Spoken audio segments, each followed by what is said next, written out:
Okay, so welcome to this latest roundtable.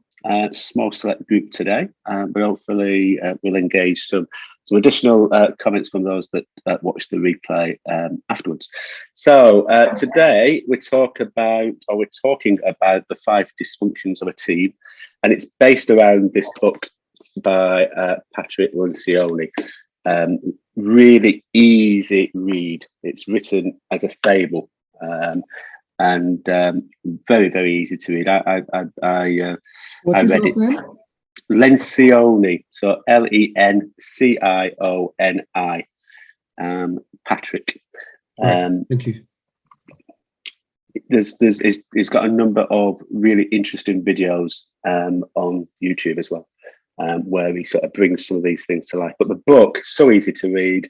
It's written as a fable. I think I read it in probably an afternoon. It was one of those. It's like a story. It just takes you through, and makes it really easy to understand the 5 dysfunctions and the way that they interrelate. So what we're going to do today is talk about those 5 dysfunctions from a transformation leader's perspective in terms of the team, but looking at the team in the widest context.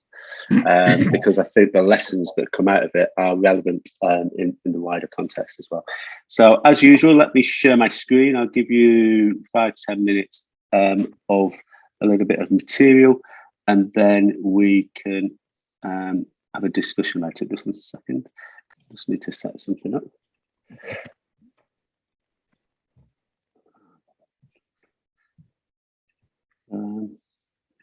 Sorry. Right, back into that, share screen. Okay, so usual headline, first screen, 5 dysfunctions of a team. Let's go into detail. So in terms of why it matters, ultimately, we all operate in teams, don't we? Whether they're formal teams or informal teams. We operate within within the organisation. We operate within teams at home, within sporting teams. The whole, virtually everything that we do, unless we're in complete isolation, we're operating with other people, and typically those will form some type of team.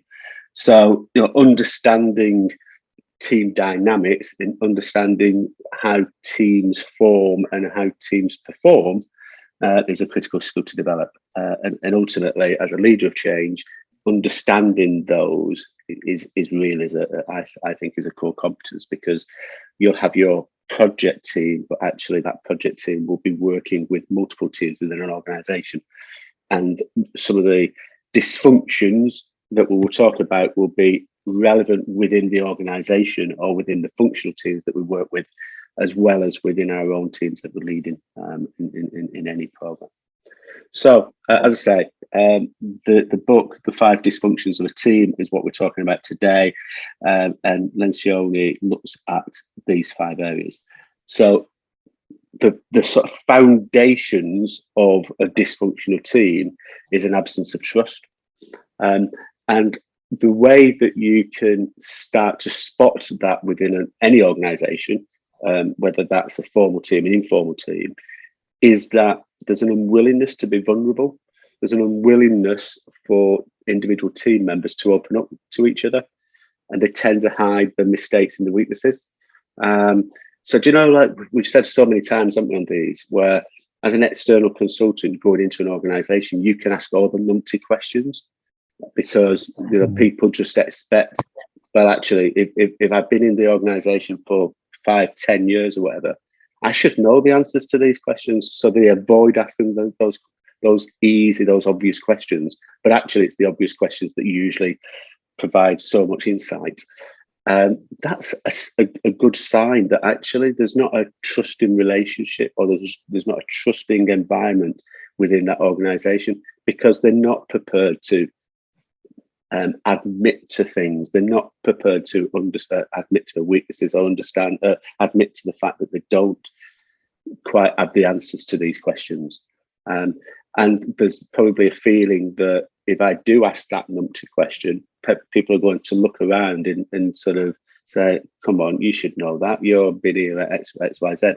When, as external people going in, how many times do you ask that numpty question? And you can see lights going on around the table, thinking, God, I'm glad you've asked that, because I've been thinking about that for ages.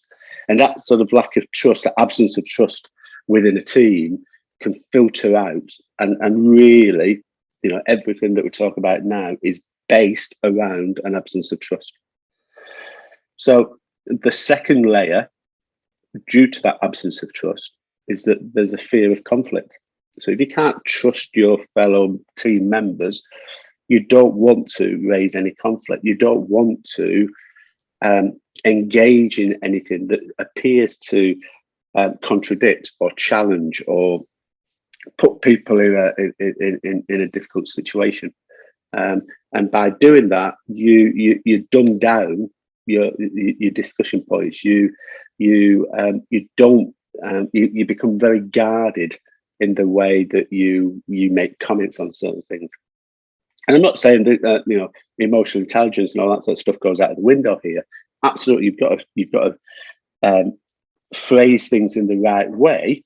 But what we're trying to say here is that if there isn't that trusting environment, the likelihood is people won't challenge other members of the team that quickly or that easily, and they won't, especially where they know there's mistakes been made, or we're going down a risky route.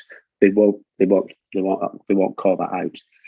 And by not calling it out, you're creating additional risk within the organisation or within the team, and certainly within the project in terms of the ongoing delivery. So if you've got an absence of trust that creates a fear of conflict, what that actually ends up resulting in is a lack of commitment. So again, these things build on each other. So if there's a lack of commitment across the team because we've not really challenged each other, and because we've not challenged each other, I might think, well, actually, you're thinking that you're going to go down that route, but I'm not too sure whether that's the right way of doing it. But I don't feel comfortable challenging you. I'm not going to be committed to the route that you're taking. Yeah. So, and that lack of commitment really starts to create division across the team, because they're not open to airing their opinions in a passionate and open debate. Because the feeling that if they do that, they'll probably get a head bitten off, etc., etc. Because they haven't been able to get involved, and because they haven't been able to really put their point across and have that debate, and you know what it's like. You might have a very definitive point of view, but once you get into a debate, you can reel back from that. The fact that you haven't had that debate, you've still got this point of view that is maybe clashing with other people's points of view, and by definition, then you're not bought into the way forward, and you don't commit to decisions. The big issue here, though, is that it's quite difficult, and it'd be interesting afterwards to have a discussion about this. It's quite difficult to see that, because when you're in a meeting room and you're asking for consensus, often people will just would nod their heads, because they don't want to be seen to be the person that challenges. So they'll nod their heads, and it's only after the event that you realise that these people weren't committed. They weren't doing the things that they don't do the things that they're committed to do, and that then starts to unravel in terms of performance. So if you've got a lack of absence of trust, a fear of conflict within the team, which drives a sort of lack of commitment, what that then creates is an avoidance of accountability. So team members avoiding accountability. It's probably it's individuals avoiding personal accountability as well. It's not my fault, it's his, or it's not my fault, it's hers. If they'd done that, I could have done this. Because they haven't got a real sort of commitment to a clear plan of action, even the sort of most focused and driven team members hesitate to call out the peers for the behaviours and the actions, and that's counterintuitive and counterproductive, should I say, to the good of the team. And they don't have that accountability. They don't take ownership of the team deliverables, they tend to then have an inattention to results and get to a stage where they start to put their individual needs, whether that's ego, whether that's career development or recognition, ahead of the collective goals of the team. Yeah, so they've got that lack of accountability, and that lack of accountability to the team outputs tends to force them to revert to, well, actually, I'm going to look after myself. Yeah, so, and if that's in conflict with the team, so be it. I need to make sure that I'm safe in this environment, and I need to make sure that I shine in this environment. That if this team's going down, then I'm not going to be the one that appears to be the reason why it's gone down. So they start to look at themselves rather than the wider context, and ultimately performance falls, should I say. And in the case of projects, not a pretty common reason why projects fail to deliver. So those are the 5 areas that Lencioni talks about in the book, the 5 dysfunctions of a team. And personally, I've had experience of those in projects I've been involved in. I'll open it up now. And I know before we started pressing the record, we did say that we weren't going to talk about football. But how many times, not football, but in sporting environments, do you see that within a team? Those core elements where individuals start to see themselves as bigger than the team. And the opposite. You see, when there's a team spirit, like people said the England team did far better. They were really above their weight because they had such a great team spirit. And what they said in the past, that all the different members of different Premier League teams, they never gelled as an England team because they always kept their own stuff, and it was always very defensive, and they never really gelled. Whereas Southgate said, right, we're all one team, your mates here, and they were like a family of mates, and they achieved far more than people expected. And we've always failed in the past because they did have that division and that lack of cohesion as a team. And trust. Trust, and it's that foundation of trust. Absolutely, that actually none of those team members felt that they were any better or worse than the other team members. They felt that they were, and Southgate needed to be commended on this because he developed that ethos within the team. But it was, well, where we will succeed together or we'll fail together. No one person is bigger than the team, and they bought into that. And people like Kane, who you could say was theoretically the biggest name within that team, exemplified that even more than anyone else. And it was like very much part of the team. So what do you think? Have you come across those 5 areas before? Have you come across the book before? What's been your experience within teams? Does it sort of chime with your experiences of underperforming? It's why I left financial services. The last project at HSBC was full of just about every single one of those. Bullying was a big part of the management style. And people wouldn't speak up, and because I did, I trying to introduce ideas that I was brought in to do, and the person who I thought was a colleague just said to me one day, "Well, we don't do it that way. We do everything on email." I said, "But we've got these technologies for, team working." Like MS Teams and that sort of thing. And he said, "Yeah, but we don't do that. We do it on email." I said, "Yeah, but there's no reason we can't change." "No, we don't do that here." And I said, "Well, but we've got the technology. It's been introduced into HSBC." And he just said, "Well, you're obviously not listening to me, so let's change the subject." And I thought, okay, I'm not listening. Okay. And after that, he became a really toxic influence. And he was making stuff up about me to my boss. It became really horrible.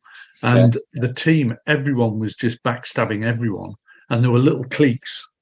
And it was just a nightmare. That that happens all the time, because like you said, that there's that foundation of trust that any good solid team is based upon, is built upon, just didn't exist in that environment. And as you say, toxicity within teams tends to be. Well, you mentioned it, the division. That was, I mean, it was almost and it was possibly the contractors who could see what was going wrong, and the permies which I've never seen that before, but it was like the permies on one side and the contractors on the other. And it was really stark. In the end, because the permies were the management made decisions, we said, fine, we'll go along with that. Yeah. And it was this mix of they weren't developed enough to deliver agile, and they wanted everything waterfall, but the IT provider and the IT team were agile.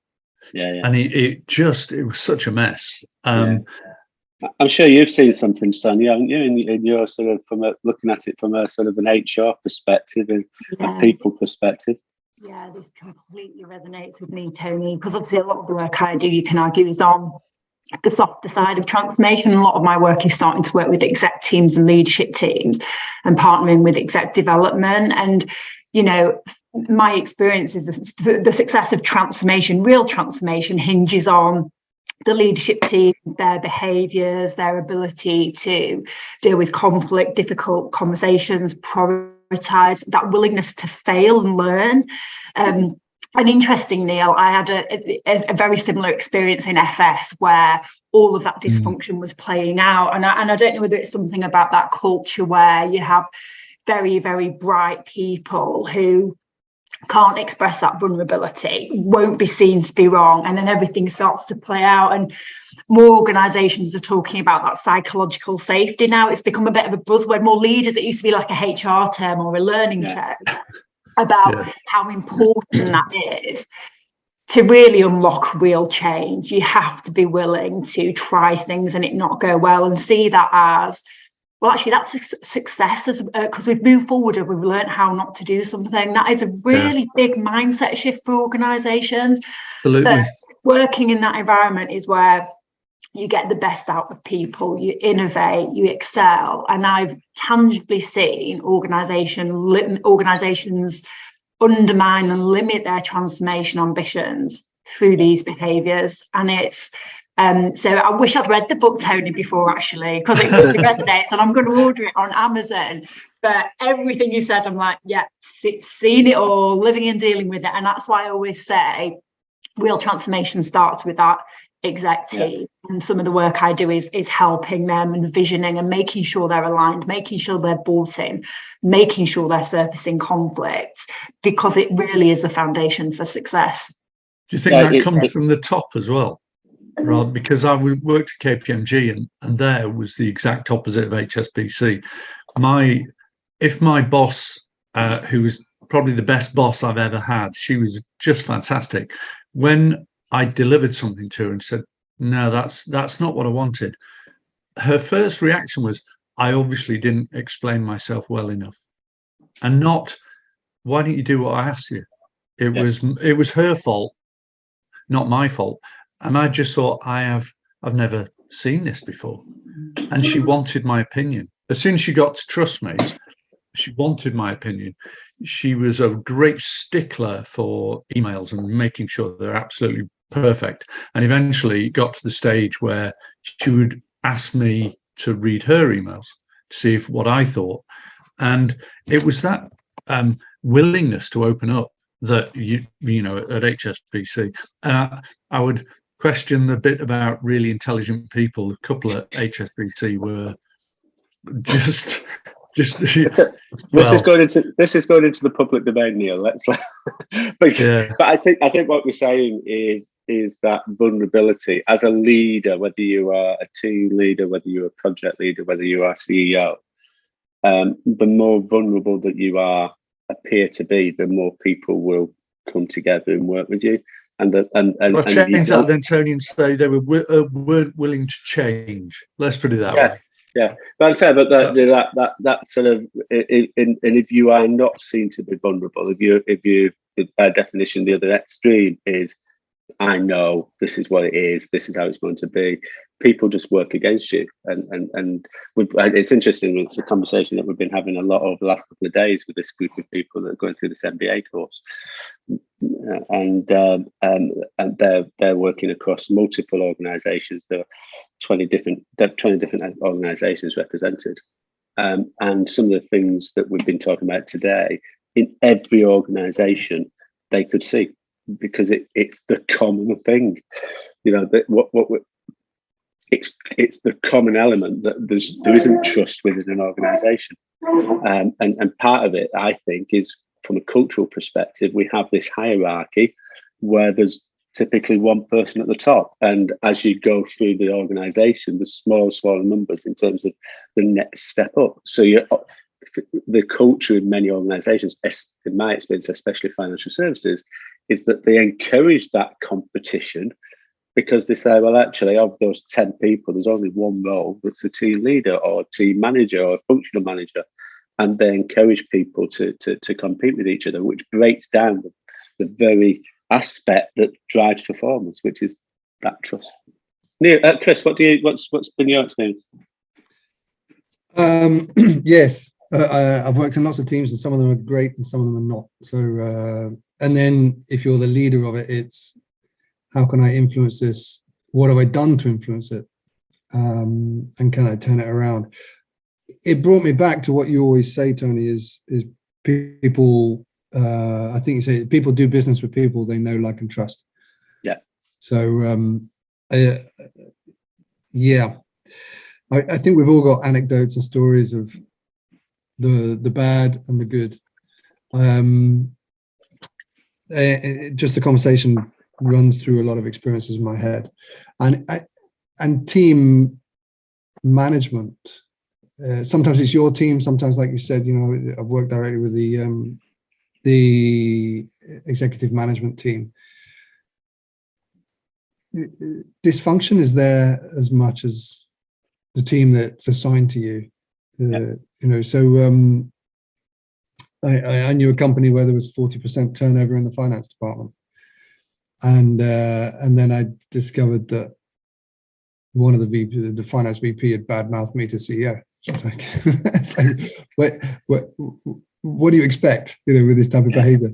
So, so it's really disappointing, and that kind of, you need to get rid of it, and often you need to protect your team from it. I've got a different example of it, where there was a guy who headed up the finance team, and I took over from him. I only had a 2-week handover, but he really knew his stuff. He developed some of the big projects that had gone in there, and he was going over to another part of the organisation, actually going to New Zealand, which was an amazing opportunity. But he knew everything, and he knew the way he wanted it. He was quite forceful. And so people did as they were told. They liked him, and he was a good guy, and he really knew his stuff. But then I came in, and 2-week handover, new business area for me. It was in motor finance, and I didn't know everything. So I had to ask everyone, well, what do you think? Yeah. And we went from a team that was very broken because it was all on him, this guy. Yeah. Everything was done. And so people didn't have that accountability. They said, oh, well, Mark asked me to do that, and that's how we do it. So he didn't have the option to step back and see how broken the team was, because finance was where all the backlogs were, all the problems were. And so I said, well, I don't know what's going on here. We've got to fix this. And so I asked everyone's opinion. What do you think's wrong?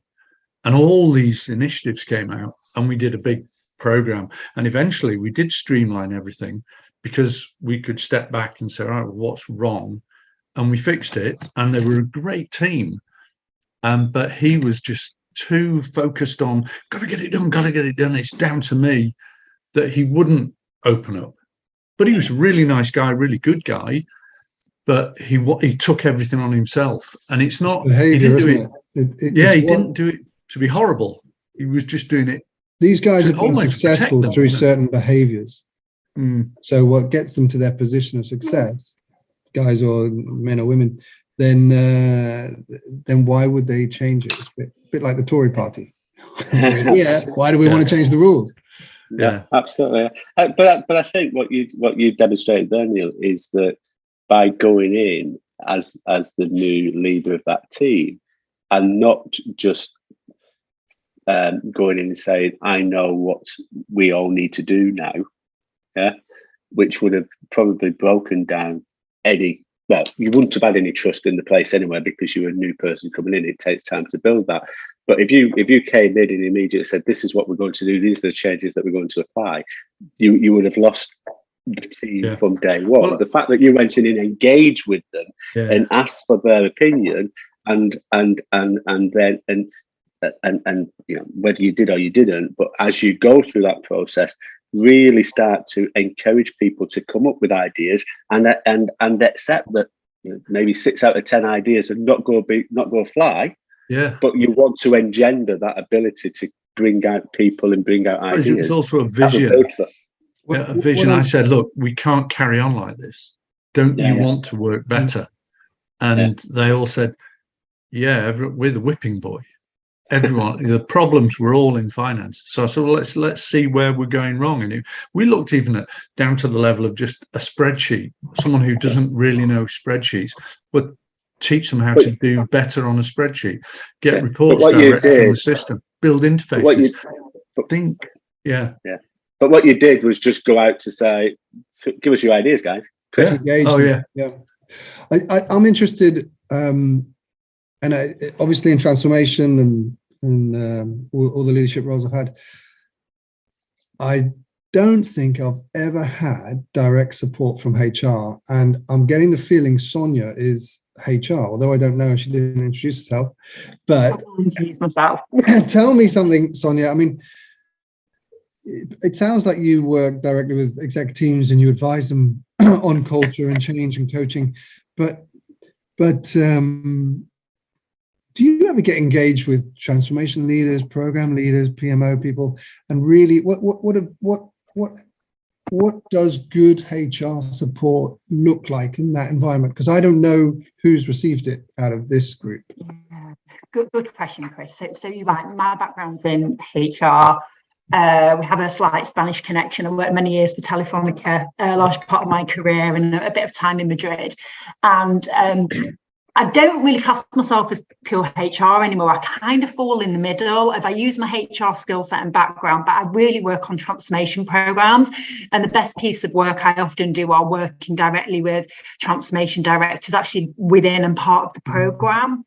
So I don't really fall in pure generalist HR anymore. So I do a couple of things on transformation programs, helping create the right vision for change, galvanize leadership teams, set up program teams for success, help set up the people change aspects of the program to make sure we've really thought about the people impacts, some of the people impacts, the change journeys, and we land the change really well, and do operating model work as well. So it's something that kind of falls outside of the HR skill set. It plays to it, and it's something that I just think is a bit of a gap, and it seems to be growing now. So, I think innovative HR teams like Telefonica was a perfect example. They have set up a centre of excellence in Europe to do this and help drive this and build change capability. That was quite forward thinking, and that was probably about 10 years ago. I think you look at other organisations, they're perhaps not there yet. They might have people working in transformation not attached to HR, or they may not have quite developed their HR function in that kind of change leadership space. So it's a pretty mixed picture, but my work is typically best where I'm not immersed in a HR function and I'm working directly with transformation leaders. I forget his name now, but the guy who wrote the real MBA from General Electric, who was the leader of General Electric for so long. Oh yeah, I can see him. Yeah, so he mentions two roles of HR. One is the administrative, which just has to be done, and the other one is the real job of HR, which is the strategic. Yeah. And that's about teams and leadership and coaching and all of the things that you're discussing. Yeah, and we know, don't we? You look at the metrics. McKinsey have been saying for years 7% of transformations fail, and all the evidence points to it's not poor program management or poor technology execution. It's about leadership, culture, behaviour, human beings. That's the failure point. Sonia, what percentage? What percentage fail? McKinsey still cite around 70%. 17 or 70? 7%. Yeah, I mean, they've updated their metrics, but they say on average, like for real transformation, that means that step change in performance, about 70% of transformation programs fail to achieve the business outcomes they set out to achieve. There's debate around that, but people generally... I'm sure it helps their argument as well. Yes, I'm sure it drives a lot of business for them, but it's not it's generally accepted it's hard to do, and there's a lot of thinking with ProSci as well, do a lot on change management, that it's a lot of it is around the softer human factors, but depends on your own experience. People have different views on that. Nothing to do with the fact that McKinsey's have 30% of the market. Have you heard of the GC index, Sonia? Say that again. The GC index is something that Tony introduced me to, which was really interesting, on team dynamics and how different people work best together on different areas and at different times within a project. Might be interesting to have a look at that. I thought it was fascinating. When I did it on myself, my personality was in terms of delivery and what you add rather than just who you are, and it's I was really surprised by it. It's really interesting. Oh, thank you. I'll take a look at that. It's focused. Tony can show you. It's focused upon where people can add most value. So where their natural areas are, whether they are a person that will come up with ideas, whether they're someone who will come up, will take those ideas and start to make sense of them, whether they're people that are very much focused upon delivery and implementation, or someone who wants to very much look like polish and make things better. And in reality, we're a mixture of it, but there tends to be two main drivers. And getting your team, when you're building a team, when you get a team that are all ideas people, which, if you follow the mantra that says people tend to recruit people that are like themselves. So if I'm an ideas person, I'll probably want to recruit people who are ideas people, and nothing gets done because we're all coming up with new ideas. You need to have different people and with different skill sets within the team, and you've got to then work out the best way that those can interact. And that actually, when you look at it, it comes down to we've all got our own skill sets, we've all got our own abilities and our own preferences. Let's work together, and no one's right or wrong. Let's build a team based upon trust, and then we can ensure that we don't fall foul of any of these dysfunctions. So that's good summary. I thought that there. A good way of bringing it to an end. So, unless you've got any other experiences that you want to share, but otherwise, shall we bring it to an end? Yeah, good session. I could talk about this topic all day, Tony, but it's been a really good session. Thank you. It's good to hear people's experiences. Sonia, I'd quite like to connect with you, but I've only got your first name. Yeah. Sonia Savage. I'll drop you a note on LinkedIn, Chris. Okay. Happily catch up separately if it's worth chatting. Perfect. Okay. Yeah, same here, Sonia. Brilliant. Yeah, I'll connect you all. If you can't find each other, just let us know, because I'm connected to everyone. So everyone, I'm connected to the three of you. The whole of LinkedIn. Yeah. The whole of LinkedIn. You're the hub. 700 million people. Okay, brilliant. Well, have a great day, great week, and see you next week. Cheers. Cheers. Yeah. Bye. Bye. Bye.